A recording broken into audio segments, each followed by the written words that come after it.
جب قائد اعظم بیمار تھے، ٹی بی 3rd stage کو پہنچی ہوئی تھی، بستر مرگ پر تھے، ہمارے ہوتے تھے میو ہاسپٹل میں ٹی بی کے جو پروفیسر تھے ٹیوبرکلوز ڈیزیز کے، ریاض علی شاہ، ان کی ڈائری میں انہوں نے ایک واقعہ لکھا ہے قائد اعظم کے بارے میں، وہ ذرا آپ سن لیجیے۔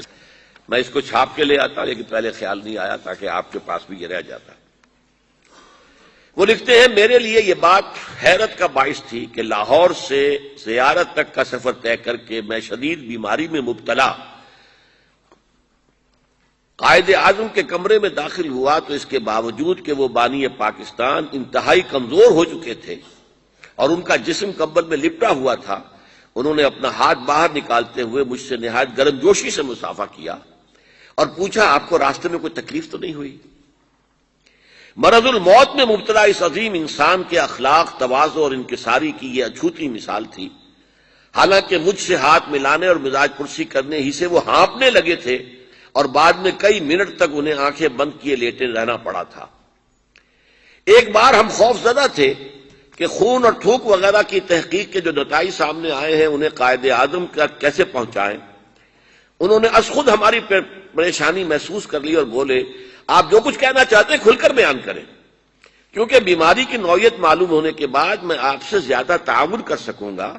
گھبرائیں نہیں، میں موت سے نہیں ڈرتا کیونکہ موت کو بہرحال آنا ہے، البتہ اگر آپ کے پیشے کے اصول راستے میں حائل ہے تو میں آپ کو مجبور نہیں کروں گا۔ بر صغیر کے مسلمانوں کے ایک آزاد وطن سے روشناس کرانے والے قائد اعظم کا خدا پر ایمان اور اصولوں پر یقین ہمارے لیے خوشگوار حیرت کا باعث تھا۔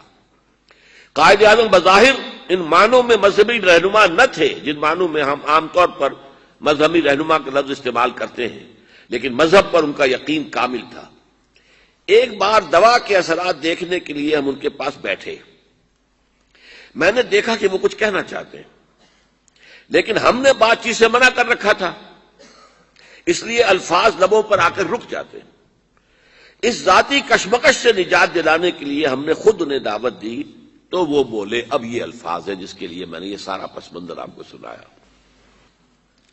تم جانتے ہو جب مجھے یہ احساس ہوتا ہے کہ پاکستان بن چکا ہے تو میری روح کو کس قدر اطمینان ہوتا ہے۔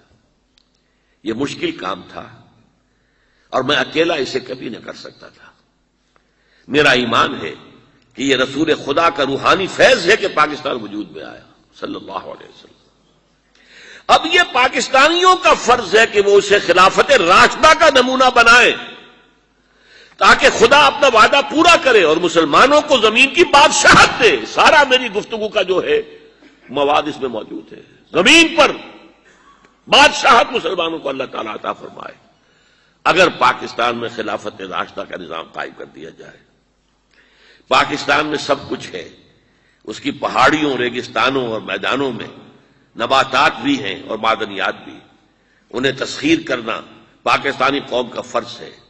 قوم نیک نیتی، دیانتداری، اچھے اعمال اور نظم و ضبط سے بنتی ہے اور اخلاقی برائیوں، منافقت، زر پرستی اور خود پسندی سے تباہ ہو جاتی ہے۔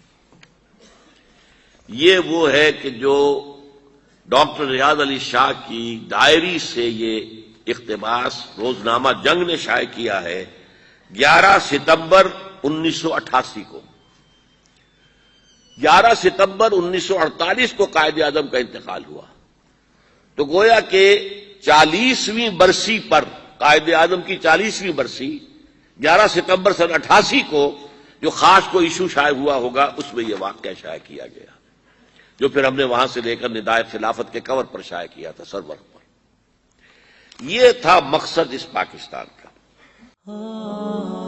خليل بالقرآن هو إمامنا على هداية الله